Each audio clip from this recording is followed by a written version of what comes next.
I don't even need to introduce him, do I? No. Anyway, on behalf of the White River Historical Society and the Branson Centennial Museum, I welcome you guys all today. Mike. Oh, much better? Yeah. Okay? All right.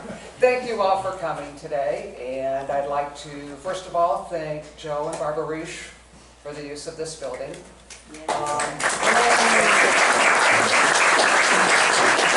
Brian McDonald and Chris Bohate for setting up these talks for us. I'd like to thank them too. I'm just going to turn it straight over to Jim and let him take it from here. All right. Wow, thank you everyone. I love that new shoe smell that when you get or wait, this is a museum, that's what it is. Anyway, well, thank you everyone. I'm really honored to be asked to be here today, and it's not a performance, it's a talk. And so I'll talk to you about some of my memories about coming to Branson, a little bit of how I became the way I am. And if you have any questions, feel free to ask at any time, and we'll go down rabbit holes left and right probably today. But I did want to get started with my newest puppet friend. And hang on. Look. Oh no! How you doing? Now this is, what's your name? Cozy. Cozy. Cozy Blanket. Cozy Blanket. Yeah. Are there many blankets here in the Ozarks? Oh, lots of us, yeah. My brother Fuzzy Blanket, yeah. My sister Pigzina Blanket, yeah. She's sweet on the outside, but spicy on the inside. Well, good to have you. Now, once in a while you come on the radio show. Oh, yeah. And a couple times you've even taken over the show. I do that too, yeah. And how did you come to Branson? I'm a musician. Oh, you are? Oh, yeah. See, I got the bogey thing. Oh, yeah, the bogey hair going on. Yeah. I was in the very first Branson show, the Harry Nodders. Really? Yeah. Long before they're the Bald Nodders. Oh, that's a long time ago. Well, I'm glad you came to say hello. All right. You got any questions for me? How are you on the radio and here at the same time? Well, I'm Memorex right now. I'm not really here. Okay. So your hand's not really up my back? No, never mind. All right. That's probably all right. Well, thank you for coming today. My Branson story started really a long time ago, and you hear this a lot from people that God led me here, and I'm going to tell it again because that's how I feel like I became a performer here. But to know that history, you have to go all the way back to when I was a little kid, growing up in the South Dakota. I grew up in the Black Hills of South Dakota. Rapid City was my hometown, if anyone's ever been there. And it was a big tourism area, kind of like the Ozarks, but not a lot of entertainment. We didn't have shows and entertainers. I didn't know anybody in the entertainment business, let alone ventriloquism or comedy. But it was something that I started when I was about 10 years old because I saw Sherry Lewis on television with lamb chops, and I saw Edgar Bergen with Charlie McCarthy. Oh, Mr. Bergen, you. And Mortimer Snurd. And these were kind of my heroes as a little kid. So I started making puppets and things and buying magic tricks, and I would put on shows in my basement for the neighborhood kids. And I was learning marketing even back then. When I was 11 years old, I made up little posters and I stapled them to all the telephone posts around the neighborhood. Come see Jimmy the Magician, 10 cents admission. And then when it came time for the show, nobody would come in. They didn't want to pay 10 cents. So we dropped it to a nickel. They still wouldn't come in, so then I had to give out nickels. Come in and watch my show.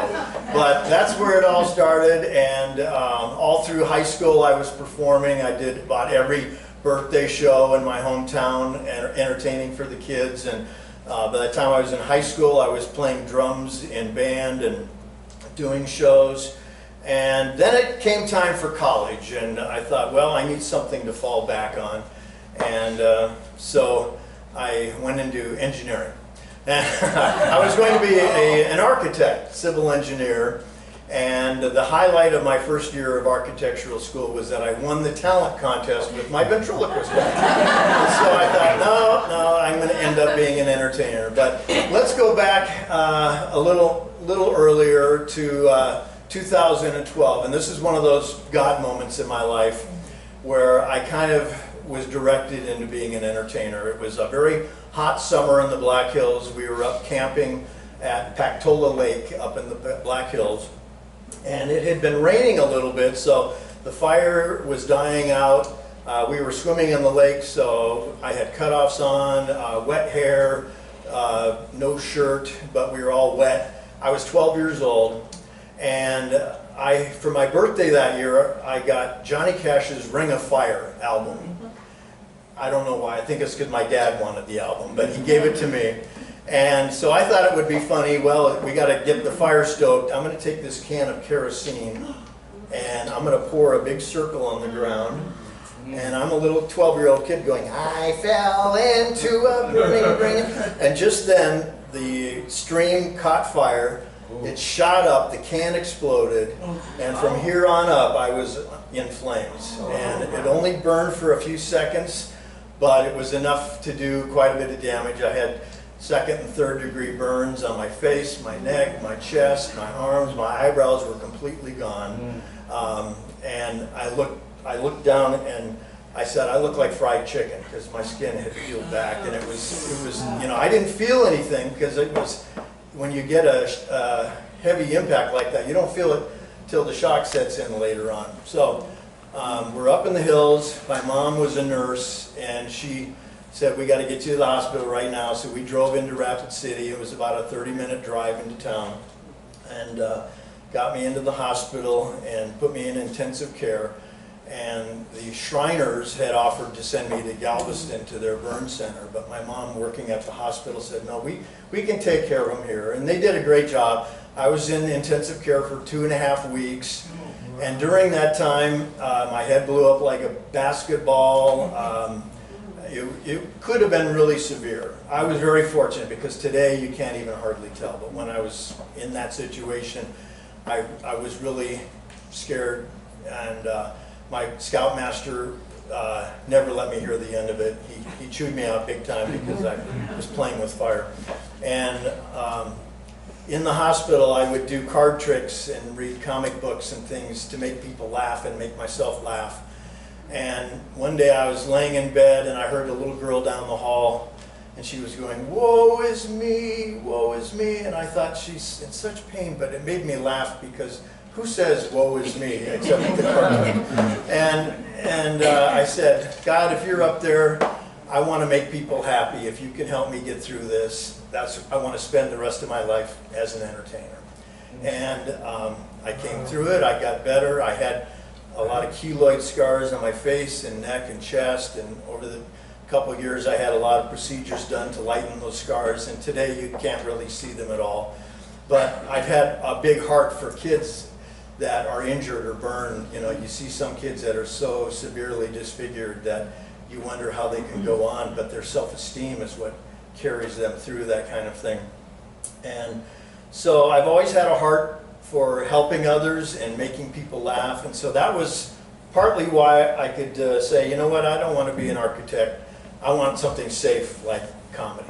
And I went to the University of Minnesota and I studied. I was going to be a theater major so I could perform and act, and a broadcasting minor, but only the theater majors got cast in any shows, and I wanted to perform, so I switched my major to video production, broadcasting, with a theater minor, and I started doing my own video shows with my puppet characters.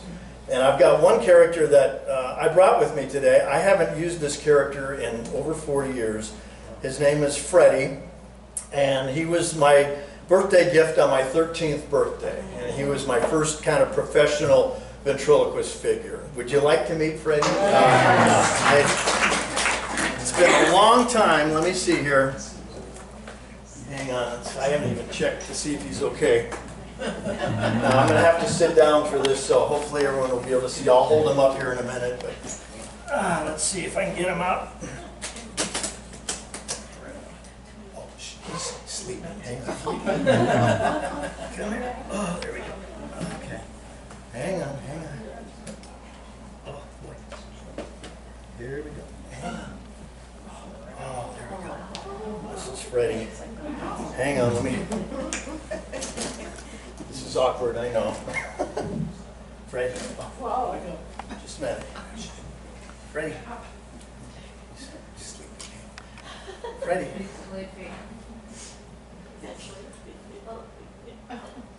Hello. Who are you? Stranger danger, stranger danger! No, Freddie. Huh? It's me. What? It's me, Jim. Jim? I don't know you. No, it's Jim. Jimmy? Yeah. Little Jimmy? Yeah. What happened to you, man? You got old. Well, I know I was a lot younger in those days. Oh, man, you're ancient now. Yeah, well, Where are we? we're in the Centennial Museum. Oh, you're on display, huh? Yeah. That's right. Well, listen, I just wanted you to come out and say hello to everybody. Okay. You remember some of the jokes that we used to tell? I don't know. Do you? Yeah, fair. All right. Well, I'll tell you what. Let's do some of the jokes that we used to do for the kids at school. Okay. All right. I'm in school. Yeah. What grade am I in? I don't know. What grade are you in? I'm in the 3rd grade. 3rd grade. Did you learn how to count? Yep. 1, 2, 3, 4, 5, 6, 7, 8, 9, 10. Very good. Can you do it backwards? Okay. 1, 2, 3. Did you get it? They got it. Okay. All right. Let's see. How about impressions? You do impressions, right? Okay. You want to do a current impression? Current one? Yeah. From 1973? Yeah. Okay. There we go. Freddie's impression of Mount St. Helens. Mount St. Helens. Okay. All right. Here we go.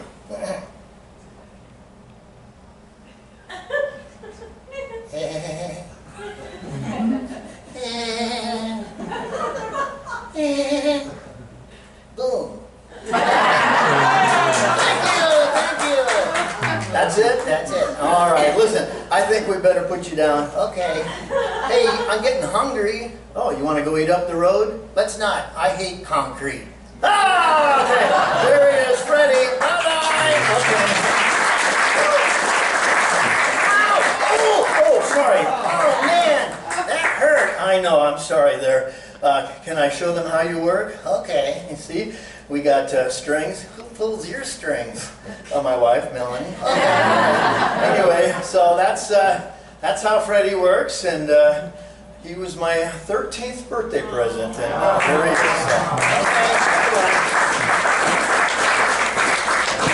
That's it. Okay, careful. All right, got you in here? Yep. Okay, hang on. Ow! Oh, your leg. I'm sorry, your leg. There we go. Okay, got his leg. And are you okay, Freddie? No. Let me out. You're okay. He's fine. So you could tell my parents were very concerned as I grew up, and I actually in Minnesota I had a local kids TV show that I did. Anyone from Minnesota here? In the back? What part of Minnesota? Oh, it's Ken. Hi, Ken. Tell us. Good to see you. Yeah, Where did you live in Twin Cities? within range of WCCO. WCC. So as a kid, you remember Casey Jones Yes. on TV? They had a show called Lunch with Casey, and he and his sidekick Roundhouse Rodney were on the air for 30 years. Then back in 1972, Action for Children's Television, called ACT, came out and said that kids show hosts had too much influence on the viewers, and so they weren't allowed to do any more kids shows. And kids shows all over the country went off the air, those local shows. But 10 years later, I was a broadcasting student, and I was doing an internship at KSTP, Channel 5 in the Twin Cities up there. And my job was to take care of the guests when they would come on the talk show, like Richard Simmons and Hulk Hogan and all these different performers that I got to meet. And one of our cameramen said, hey, they're bringing back an old kids show and they're looking for a co-host. I think you'd be a good fit with Casey Jones. So I went over, did their first show. They had already hired a co-host, but Roger Awesome, who was the host who plays Casey Jones, he was 64 years old, which is my age right now. I was 21 years old. And we hit it off so well together that they fired the other co-host. They made me the co-host, and then they ended up making me the producer. And for 2.5 years, we produced a daily morning kids show. It was on from 7 to 8:30 Monday through Friday, but we recorded them all on a Friday. So we would do 5 openings, 5 closers, 5 guest interviews, and things like that. And I had a really good time. Didn't make any money. It was a very low budget. It was a no budget show, in fact. But it got my mind in a creative mode where at night I would have weird dreams. And one night I dreamed I was watching magician David Copperfield on stage. And he walked out and he had a little dummy in his hand. And he put the dummy in a box and he stretched the dummy tall. Then the dummy made him small, and then the dummy walked off stage with him. And I thought, oh, what a neat illusion. I'd like to do that, but that's David Copperfield's idea. I can't do that. And I thought, wait, it was my dream, though. So it is my idea. And so that's where my character, the barber in Seville, came from, where he is the big 6-foot dummy carrying a little body, and my head is on the little body. And that one character built my entire career. It got me a job at Opryland in Nashville performing on the General Jackson Showboat for 2 years. Then it got me into a comedy contest that Showtime was putting on called The Funniest Person in America, and I won for the state of Tennessee. The winner for the state of California was Ellen DeGeneres that very same year. And then I got part of my prize winnings was to go into some comedy clubs. So I toured the Funny Bone comedy clubs all over the Midwest performing. And that's when an agent who booked acts on the college circuit heard about me. And he said, I want to put you to work in the colleges. And he said, don't do magic, just do ventriloquism, because there's no other ventriloquist out there. I can book you all the time. And from the age of 26, I was working every day, traveling all over the United States. And my wife and I were apart quite a bit. She was going to travel with me at that time, and 2 weeks on the road, she said, no, I can't do this. And so she went to Philadelphia to get her master's degree at Temple University in dance, and I kept touring and performing at colleges, about 2,000 of them over a 10-year period. During the middle of that, I got hired to go to Frankenmuth, Michigan, which is a little Bavarian town north of Detroit, and opened for a young guitar singer named Glenn Campbell. And I got to meet Glenn for about 5 minutes before one of my shows. And then after the show, I hung out at the hotel with his road manager, Bill McClay, and the band, and we became pretty good friends in just a couple days. Well, that was only a 2-day gig. I went back on the road and I was traveling, and 6 years had gone by, and I was in North Carolina. And this is another one of those God moments in my life where I had met a couple named the Schoolies who were from North Carolina, Dolores and Earl Schooley. Earl was from Bolivar, Missouri. He was an engineer on the very first radio station in the United States when he was young. And then he became the head of AT&T Long Distance, and he was in charge of the transatlantic cable project. And Dolores didn't have any kids, and they were both pretty well off, and they merged. They didn't get married, they merged. And I met them at an event, and they said, we take young performers and we help them build their careers. We have a prima ballerina that we sent to Europe to learn training. She's now performing on Broadway. We have a opera singer named Mark Oswald. We sent him to Europe to train. He is now performing at the Metropolitan Opera in New York, and we'd like to help you, the ventriloquist. And I said, well, I don't know where I would go for training, but I really don't need your help, but your friendship would mean an awful lot to me. And so over the years, we just were good friends. We kept in touch. She actually arranged for me to do a show in New York City one time, and it was just a great relationship. They were in their 90s and looked at myself and their other kids as their kids, even though I never asked them for anything. So 6 years after meeting Glenn Campbell, I'm on the road. I'm going through North Carolina where they live, and I was just thinking I better call them, see how they're doing. So Earl answered the phone. He said, "Hey, are you close by? Could you come and see Dolores? She'd like to see us." Yeah, so I stopped by their house. Earl met me in the driveway and he said, she was just diagnosed with lung cancer and she's a little confused, but she would like to see you for a few minutes. And I said, okay. So we went in and Dolores was very happy to see me and showed me around their house. And I could tell she was confused. She would point to their shower and say, "This is our telephone," and some other things like that. So I said, well, I better go. And Earl was kind of like, yeah, time to go. And she said, well, you're going to stay for dinner, aren't you? And I looked at Earl and he said, yeah, stay for dinner. So I stayed for dinner, and then I was getting ready to go again. She said, well, you're going to spend the night. Won't you stay the night? And Earl's like, I said, well, it's up to you. Okay. So I stayed the night, and that night my room was right across the hall, and I was concerned for her because she started coughing really bad. And I said, Lord, if you can help her take away this pain, please. I just said a prayer for her, and I instantly fell asleep. I was out, and then I woke up 10 minutes later, and she had passed away. Wow. So,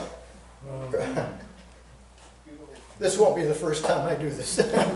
So Earl was so glad that I was there to help him, and I waited up with him until the coroner came, and we got all the arrangements made for her service. And I said, I'll be back for the funeral. And in the meantime, I wrote a song for her about her life. And we got all of the kids from around the world, they're performer kids. And we came back and sang the song for her. And so then the next day, I have to go back out and do more shows. And I'm on the road driving, and I'm just thinking, I am exhausted. I don't know how long I can keep this up on the road. I've been doing this for 10 years, driving 600-700 miles every day, doing a show by myself and setting up and tearing down.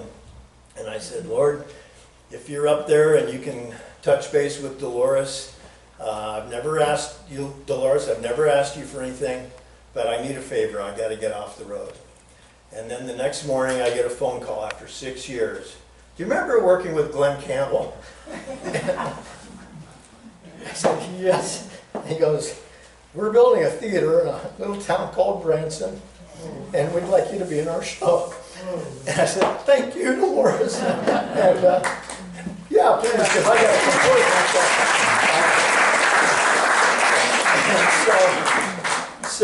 So that's how Dolores helped me in a really big way, without it being related to money, and I appreciated that, and that was, I could really feel that God was involved in that. So I got off the road shortly after that, and I said, all right, when are we opening the show? And I think it was April, something like that, and it was May, and I stopped by Branson, and I went to the Will Rogers Theaters, where Tracy Gideon was doing marketing for the Hall family, who owned the theaters. And I went upstairs and I said, where's the Glenn Campbell Good Time Theater? And she goes, oh, it's right there. And there was a metal frame on dirt. And I said, we're opening in like a month. Oh, it'll be ready. And I'm like, I don't think so. I grew up, my dad's a contractor, I'll be amazed.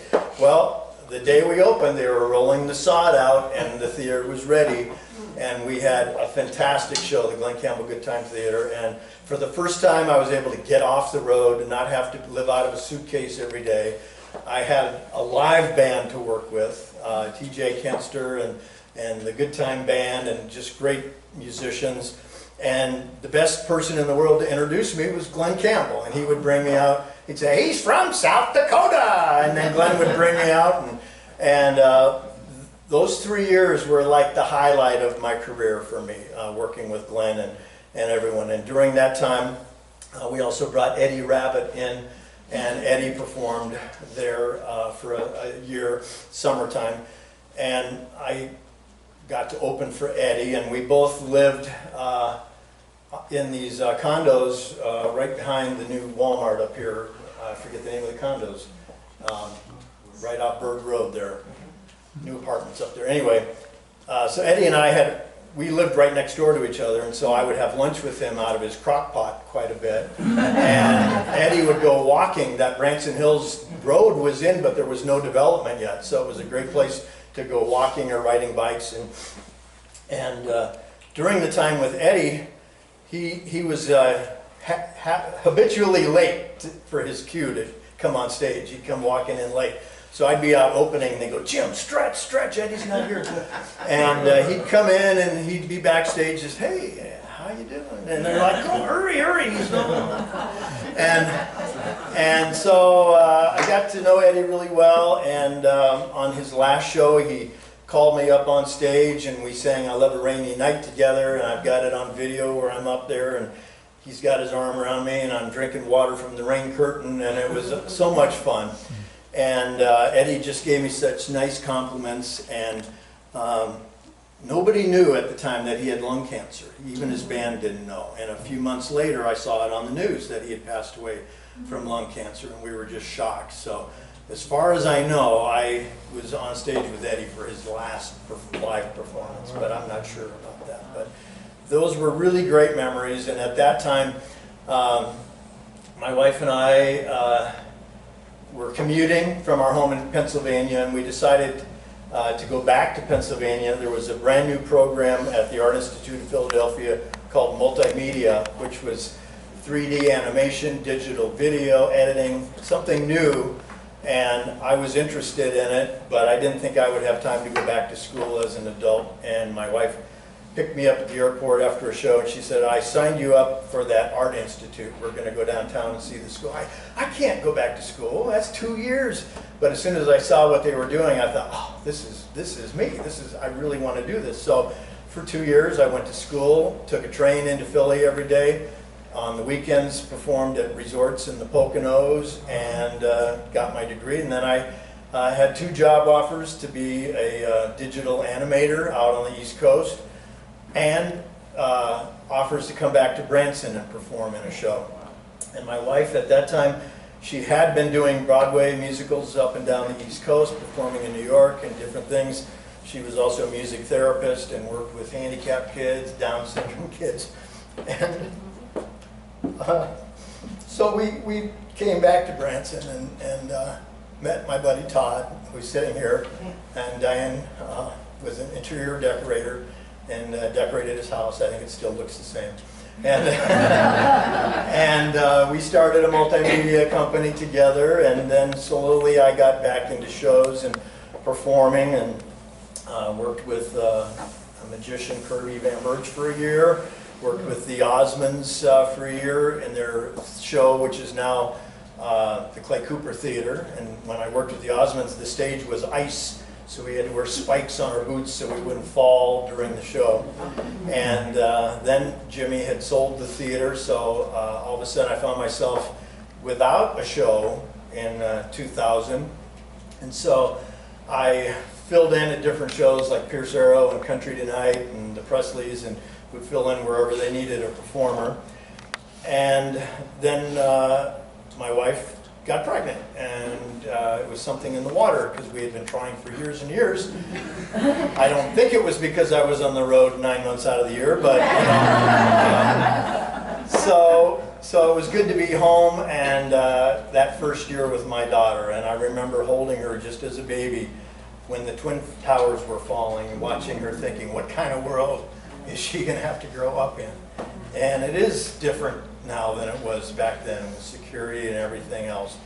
But that was a really great moment in my career and life. And Jimmy Osmond called me back to be in a show called the American Jukebox Show, which was up on the Strip where the big tower there, what do they call that? Not Inspiration Tower, the Bigfoot on the Strip. There's a big kind of it's a ride that kids can go on. And, but that was, originally that was the Starlight Theater. And that was the first theater that I went to when I came here as a tourist in 1984. And it was on a date with my wife Diane at that time. And I'm going to introduce you to my new wife here in just a moment and tell you that great story.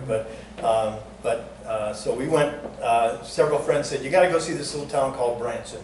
So we drove down from Kansas City for a day trip, went to every theater up and down the Strip. Everyone was sold out. This is in the afternoon. And so we got to the Cheeside Child show, which was in the Starlight Theater. And they said, we have 2 seats left in the back row. So I'll take them. And we watched little Johnny Long, a young performer, came out and sang. The Cody brothers, the 2 twins that would perform, and a young fiddle player named Shoji Tabuchi. And I thought, what a great show! This is such a fun town, but it's too small for me. I'll never want to live here. And if I had only listened to myself and bought land, I would have been retired today. But so that was 10 years before Glenn Campbell brought me back. But I fell in love with the community. I fell in love with the area, and over the years, raising my daughter here, worked with Jimmy Osmond, Dave and Denise Hamner were in the show. And when that show closed, we started our own show called the Hamner Barber Variety Show. That's a whole nother story because we were just hired to perform. And then when we did our first 2 weeks and it was payday, the owner said, I don't have any money, I can't pay you. And we either were faced with shutting the doors down after 2 weeks or making it work. And so we said, well, can we lease the theater? Oh yeah. We'll lease it from you, but we want to buy the theater. And I had no idea how we would do that. But we leased the theater. The people that held the mortgage from New York came out, saw our show. We were able to get the mortgage flipped over to us. And so we did own it together for 10 years. It was a great time, lost a lot of money, but I learned a lot during that time. And I gave Hammer's a 1.5 year notice that I can't continue to, I love the show, but I just can't keep doing the way we're doing. So I gave him a 1.5 year notice that at the end of 2013, I'll be done. And so I left then and took some cruise ship work to just keep some money coming in. And I booked myself for about 2.5 months. And all of a sudden it was 1.5 years later and I was still out doing cruise ships. And during that time, it was Easter Sunday. I was in Hong Kong International Airport and I couldn't call home, but I got an email from my wife saying she wasn't feeling well. And I said, well, I've got one more cruise before I go to the next ship. I'll cancel the other cruise and then I'll come home. So finished that cruise, came home, drove straight from the airport to the hospital. She was getting an MRI. They didn't know what was going on. And it took us a couple months even yet to find out that she had some kind of cancer. And then a couple weeks later, we found out it was stage 4 pancreatic cancer. And in less than 3 months, she had passed away. And that was 9 years ago last week that happened. And my daughter was 14 at the time. We had been married 30 years. And I couldn't be off doing shows anymore and with my daughter at home. So I had a home studio for multimedia. And I got hold of my friend Ross Summers, who's here. And Ross brought me on as his marketing director over at Trophy Run. And I could work out of my home and take care of my daughter. And then 1.5 years after that, there were some changes. The Arts Council, well, let me back up. Gene Cantwell, many people here know Gene Cantwell, probably everybody. Gene and Clay were friends at First Presbyterian Church in Branson, where we've attended since 2020. And Gene came to me and she said, what are we going to do to save community theater? Gene had started the Branson Arts Council back in 1965, with a group of friends, and she helped start the Missouri Arts Council, and she helped start Tri-Lakes Community Theater about 48 years ago. And she loved the arts, she loved theater, community theater especially. And it was kind of faltering because Tri-Lakes typically would do 1 or 2 plays or musicals a year in different theaters that they could find, and it was getting hard to find a theater that would let them come in for free. And so a group of us, not just myself but others involved with the Arts Council and other groups, came together and started kind of brainstorming ideas at Jean's home. And ultimately it led to me being hired to be the new executive director for the Arts Council. And Bonnie Herman had filled that role for 13 years, done a great job, but she was ready to retire for the second time. And so they brought me in, and one of the first things we needed was a home theater, a venue where we could create these arts. And I knew that the Owen Theater had a lot of history to it. I mean, this is my favorite corner in the world right here. This is all Jim Owen. And so a friend of mine was performing in the theater, and I said, if you guys ever leave this theater, let me know. And he goes, well, actually, we're leaving in 2 months. And he goes, would you like the owner to call you? And I said, yes, please. And 15 minutes later, my phone rang, and we started some meetings, and we arranged a lease for purchase option for the Arts Council to move into the historic Owen Theater, which we did. We got the keys on New Year's Eve. It was January 1st, 2017, when we started our programming there. And just about 2 years ago, we closed on that lease, and now we actually own the theater along with the bank. So we have a mortgage to pay off yet. We've paid off about almost a quarter of it, but we've got about $350,000 yet to pay off the mortgage. And then we can continue this being Branson's official community theater for years to come. We've been doing arts classes, we've been doing music and voice classes, we've been doing youth arts education. We have a summer institute program where kids come in and they learn a musical in 3 weeks and put it on for their for the public, their family and friends. And this year we did 3 of them because there were so many kids wanting to be involved in the program. So we had over 100 kids involved this summer. It keeps growing. We've got 2 youth performance groups that go throughout the school year. Crescendo is for our 7 to 12-year-old kids, and we just announced the cast for the next year. Staccato is our 13 to 18-year-old kids, and we just had auditions for this coming school year. We've got all kinds of great productions going on. We started doing summer movies, and we want to thank the historic downtown Branson Community Improvement District and Chris Bohint in the back there for helping us with that. So the last 3 Monday nights, we had the original Shepherd of the Hills film with John Wayne. A lot of people didn't like the way that was representing the book, and I don't blame them. Last night we had Spencer Tracy. They gave him a gun. That was a fun movie. Before that, Ma and Pa Kettle back on the farm. Laughs. That was so funny. And our next one will be on September 2nd, and it is Mae West and I'm No Angel from 1933. In fact, there's a photo here of the Branson Fire Department delivering the film off the train. They picked it up off the train and took it to the theater because it was so hot they had to bring in the fire department.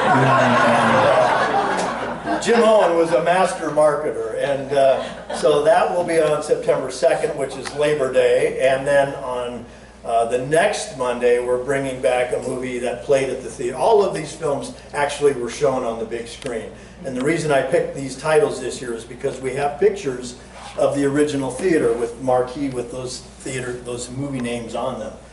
So we're bringing back one from the 70s that a lot of people requested, Jaws, Steven Spielberg's Jaws. So that'll be fun as well, and you'll never want to go in the lake again. So we've been having a lot of fun. About 5 months ago, I gave notice, though, that it is time for me to step down as the executive director. I love what I'm doing. I've been doing it for over 7 years now. And originally, when I took the job, I said I'll do it for 3 years till my daughter graduates high school.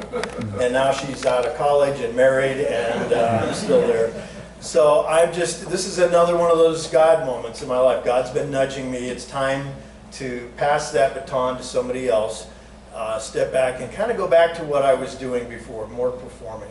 I've been out of the performing market now for 9 years, and you know, I've just been having some opportunities coming up lately, and I'm just feeling like this is a really good time, not only for me, but for the organization.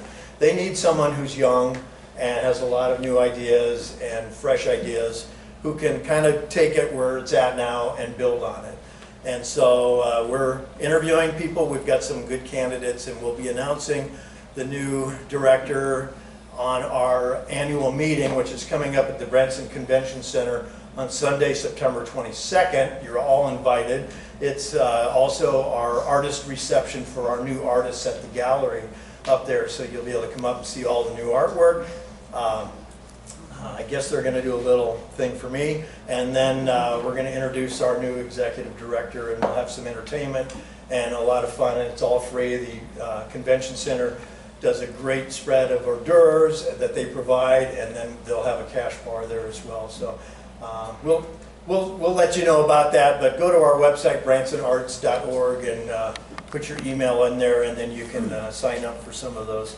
I just realized I've been talking a long time. I'm still good on time, okay.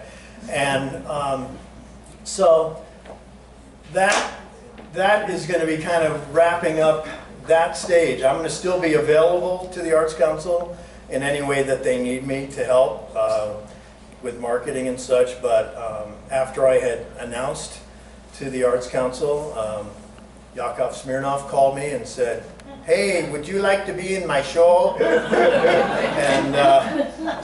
And so I've been performing with Yakov this summer. He's only doing one show a week right now, but in about a week we go to Wednesdays and Thursday nights, and then in November it'll be Tuesday, Wednesday, and Thursday nights. And he wants to do comedy clubs again and work on his writing, so I'm going to be helping him write some new material, and he'll be helping me write some new material, and we'll perform together, and we'll see where that goes. But I don't fully know what God has planned for me yet. I'm not retiring, though, if that's the word on the street that you hear. That's not in my vocabulary. So I met George Burns when he was 97 years old, and I thought, I'm never going to retire. I'm just going to be like him and just go till I can't go anymore.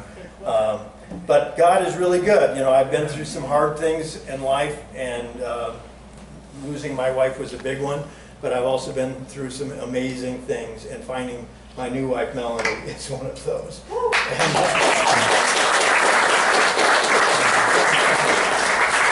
Melanie and I, she had one of her daughters involved at the Arts Council in a youth summer program that we were doing.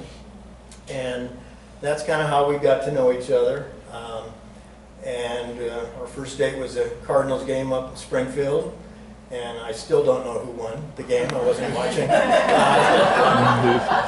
And we got engaged in Israel and in Nazareth. And we were on a trip with Sherry Hershon and Mike Huckabee, and had a wonderful time. And then we got to go back again last spring, was it? June last year, and went back to the same restaurant, and they remembered us, and we took pictures with the staff there again, and a place called Nazareth Village, which is something that Sherry Hershon's been involved with, and it's kind of like Nazareth when Jesus actually lived there. Everything looks like the period of time, the best food in the world I've ever had, all cooked on a fire and things. It was wonderful. And so Melanie and I are on our 4th year of marriage now. And I had one daughter. Melanie has 8 children. So 5 natural, 3 adopted. So now we have a big family of 9. And how many grandkids? 7? 9? 8. 8? 7 grandsons, 1 granddaughter. 7 grandsons, 1 granddaughter. 7 daughters, 7 daughters, 2 sons. 2 sons. So, there we thank you. Yeah, I don't have to remember things anymore. She does it for me. So life has taken a lot of twists and turns, and I'm at a point where I want some more time to see family and travel and perform and do other things. So we'll see where I am 10 years from now. I don't know if any of us ever know that. We don't even know if we have tomorrow, but we live every day. Yes? What is the character that you played with Yakov? The character that I played with Yakov? Well, I think you know who I'm talking about. Right here in beautiful Brandon, Missouri. Right here. All right, so that's all I'm going to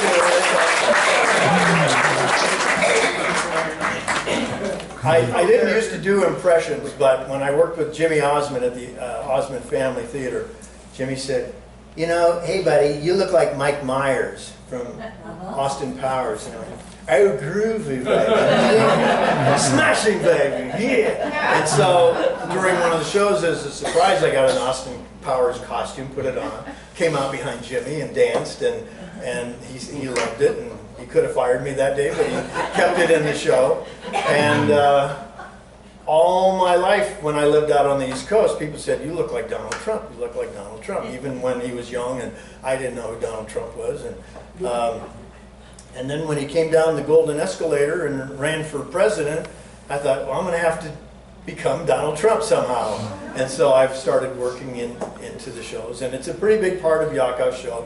And we play it for both sides, so don't get offended if you're on either side, but it is pretty funny. And it changes every week because our politics change every week right now. So that routine, it's going to be a completely different routine here in November. So, but come and see Yakov's show.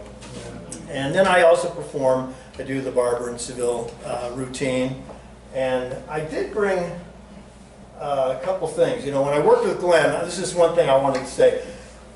I've had such a great time working with the celebrities here in Branson. These were my idols when I was 11 years old, watching the Glenn Campbell Good Time Show, Jim Stafford on television, all these wonderful performers. And then I came to Branson and I get to meet him. And you know, Glenn Campbell, first day I came to the theater, he said, you play golf? And I had just finished a cruise ship, and we went to the St. George's Golf Club in Bermuda, and I had never played golf before in my life, but I went with the golf instructor, and he kind of showed me what to do, and I played, and the golf instructor said, you're a natural. So when Glenn Campbell said, you play golf? I said, yeah, I'm a natural. So the next morning, we're standing out in front of Andy Williams' house at Point Royale at hole number 1, and I'm getting ready to do my first hit, and he goes, no, you're standing wrong. And he comes up and he gets around me and he grabs my club, and he got me so mixed up I couldn't even hit the ball. I swung 3 times, and the ball goes off this way, and then all of a sudden I hear, very good shot, and it was Andy Williams standing there. And so Glenn took me on like 2 more games, and then he quit asking me. He psyched me out every time we would play golf together. But he did invite me to go to perform with him at the Phoenix Open in Phoenix one time, and I stayed with he and Kim at their house, and all the great golfers in the world were there, and I sat at a table with John Daly, who was sober then, and told me his whole life story, and that was such great, so wonderful memories of working with Glenn, and every celebrity in the world came to see Glenn Campbell's show when they were here, because Branson was booming at that time, and Glenn had a song out called He's Building a Mansion Over in Branson. Nashville, eat your heart out, he don't need you anymore. And so all the entertainers were like, what's going on in Branson? We got to come and see this. And so we had everybody, and we did well, we had a movie premiere for Gordy the Pig. I don't know if you remember that movie. They filmed it here in the Branson area, and I got to MC the premiere of the movie at the theater. And after that movie, I got really sick, and I figured Gordy gave me the swine flu. And then we did the Jerry Lewis MDA telethon from Branson, and I got to be one of the 4 MCs. There's Alan Osmond, Jim Stafford. I think it might have been Eddie Rabbit and me. And I was like, one of these things is not like the others here. I was, the not the star, but I got to be on that show and introduce all these great acts. And I remember I was standing backstage and I had a tap on the shoulder. And I turned around and I'm looking into this guy's chest. And I look up and he goes, "Hi, Jim, Wayne Newton." And I'm like, "Hello, Mr. Newton." And he goes, "You know, you and I almost worked together in Las Vegas. I don't know what happened. It didn't work out." And I'm like, "Well, that's nice. I didn't know a thing about it." So, but I got to meet a lot of great entertainers. Somebody was asking me about juggler Philip Welford. I remember Philip. And Philip came backstage, incredible juggler, and he introduced himself to me as a juggler. And I said, "You know, the greatest juggling act I ever saw was this guy on TV, and he did this routine about Adam and Eve." And I go on to describe the whole routine, and he's just like this, and he goes, "Yeah, that was me." And I said, "Oh, well, that's nice." And so Philip and I became friends too, and we worked together for a summer at the Osmond Family Theater along with Tony Orlando. Tony and I have been good friends over the years, and I know we're getting close to the end, so I want to wrap it up, but a couple of things on Glenn. Glenn loved practical jokes, and he would like to pull jokes. He loved the humor of Roger Miller, and just about every show Glenn would come out and say, "I'm not half as talented as I really am." And he would always tell his favorite joke about being from Arkansas. He goes, "You know, the toothbrush was invented in Arkansas. Had it been invented anywhere else, they would have called it the teeth brush." He's told that joke a million times. And then I was watching the documentary about him when he had Alzheimer's, and he told the joke wrong, and and he still laughed, which I thought was funny. But Glenn would always, he'd say, "You got any good jokes?" And then he'd go out on stage and he would tell them to the audience, because he always wanted to tell a new joke. So we all kind of caught on pretty quickly that we could say anything to Glenn and he would repeat it on stage. And so one day we all said, "All right, we're going to tell this joke. It'll make no sense at all," but everybody laughed hysterically.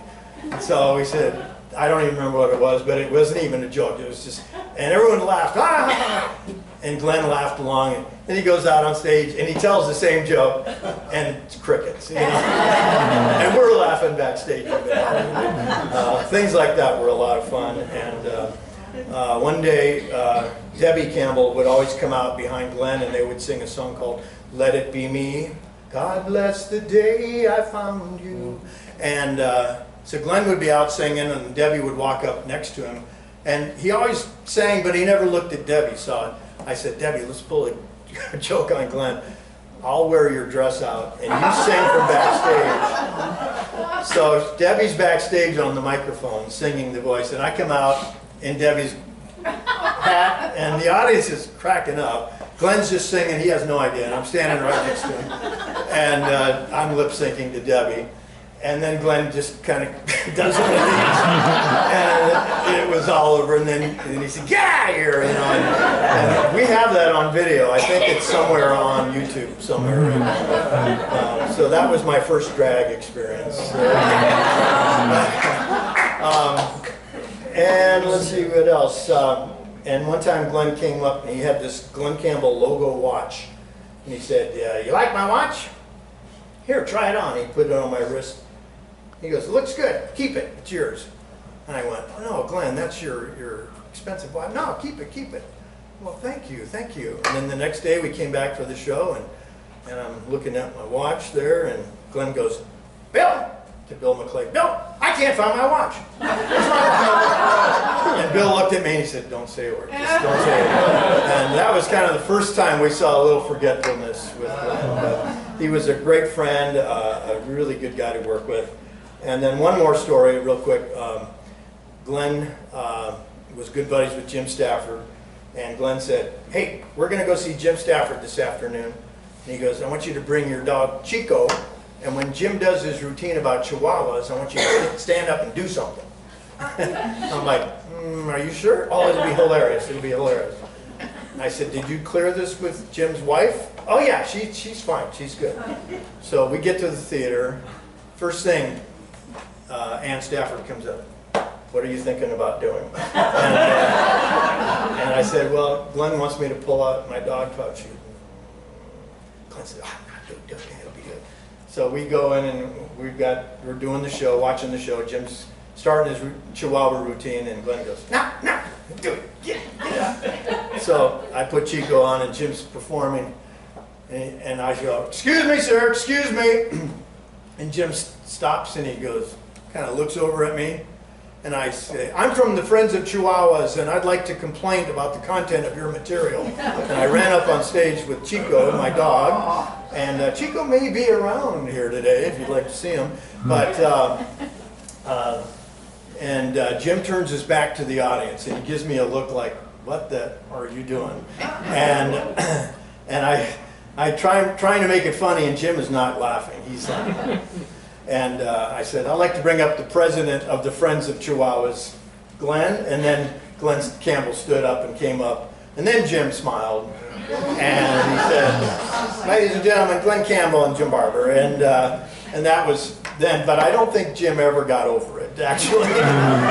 So I always nudged Glenn and said, you broke up my friendship with Jim Stafford. But no, but Jim was good friends. He had me on a couple specials that he did later, and just so many great folks that I've had the pleasure of working with, and many of them are gone, and we're at a different time in Branson's life. But people ask me, "Is Branson dying?" And I said, "No, it's just evolving and it's changing."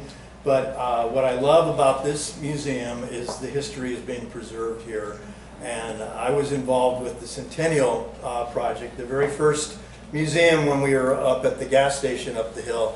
I was with the chamber that year. I think I was on maybe the president of the Branson Chamber Board. And we had a wonderful event here in downtown, and I was just excited to meet the Babcocks and see all the great work that they did to get this place together, and to have the Reich family allow the use of their building for this is just fantastic. And thanks to the White River Electric folks, or White River Historical Society, who started the White River Electric Company, but I'm not going to do that. Anyway, but would you like to see Chico Pete? See, Glenn was so generous, he also gave me this jacket. This is one of the jackets he wore on stage. And keep in mind, this was 30 pounds ago. So, 30 years ago. Still fits, but Chico's in the back room. We're going to have to use our imagination. If you hear sounds that sound like they're from up here, but they're actually over there. Are you okay? I'm fine. Oh, we're hooking up? Let's get the volume up. We're going to... Oh, hang on. I better go get him. I'll be right back. Hang on. Oh, why did you put me on that end of the room?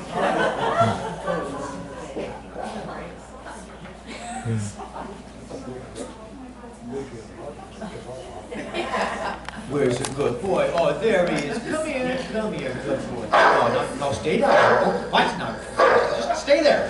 No, get down. Down, boy, down. Hey, oh, this guy's bigger than that. Oh, hey, get up. Get up. Ow! Let go of my head. Come here. Good boy. Good boy. Cue the music.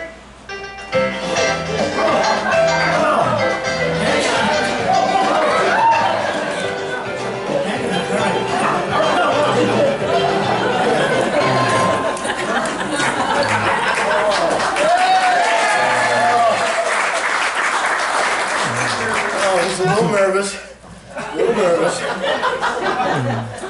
Calm down. Hola, señor. Hey, what is your name? Me llamo Chico Pete. Chico Pete. See, my full name is Chico Perrito Nogato Dorito Chihuahua El Niño Von Beethoven. Von Beethoven? See, my mother was a Saint Bernard. Oh. And your father? A high-jumping chihuahua. Okay, well, welcome to Branson. Gracias, senor. I got a new job. Oh, you did? See, at the gas station. Really? I pumped the gas. Yeah. I checked the oil. Yeah. And then I washed the tires.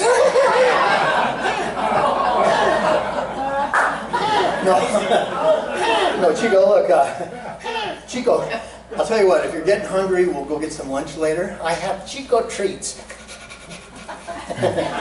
Chico treats? See, they're in your pocket.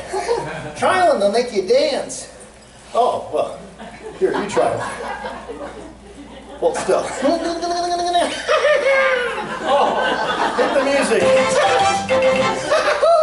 Oh, Another one, more Chico treats. all right, hang on. More Chico, keep it going. Get your maracas, senor. Okay, here we go. It's been a while since I've done this routine. Okay, are you out of breath? I'm fine. Okay, Here we go. Take it, Chico. they call me Chico Pete. I'm the king of the rumba beat. Oh, when I hear the maracas, they go Chico boom, Chico boom. Yes, sir, he's Chico Pete. And he's crazy for Chico treats. And then he starts to dance, everything goes Chico boom, Chico boom. They give me zing and they give me sing when I swing at this rondo. It's very nice, so full of spice. And when he's dancing, they bring happy carols, singing a song. All the day long. So if you like the beat, take a lesson from Chico Pete. I'll teach you to Chico boom, Chico boom, Chico boom. I'd like to learn. Si, senor, I know that you like the Chico boom, chic. Yeah, man. Come on, take a chance. Well, Come on, do the dance. And Chico Pete doesn't teach you in a hurry like Arthur Murray. I come from Mexico. I work at Texaco. So, senor, senor, hey! They work! Oh. It's getting hot here. Hang on. They call me Mr. Pete. I'm in love with those Chico treats. Then I start to dance, everything goes Chico boom, not a dance floor. Hey, excuse me, Mr. Pete. See, do the dogs have a different beat? See, if they do, will you teach me to Chico boom? Ah, si, senor. I know that you like the Chico boom, chic. Yeah, man, it's very nice. Yeah, dog. So full of spice. Just put your hand upon my paw, then just move my jaw, and we will try. Just you and I.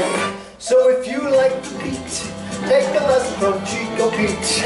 And I'll teach you to Chico boom, Chico boom, Chico boom.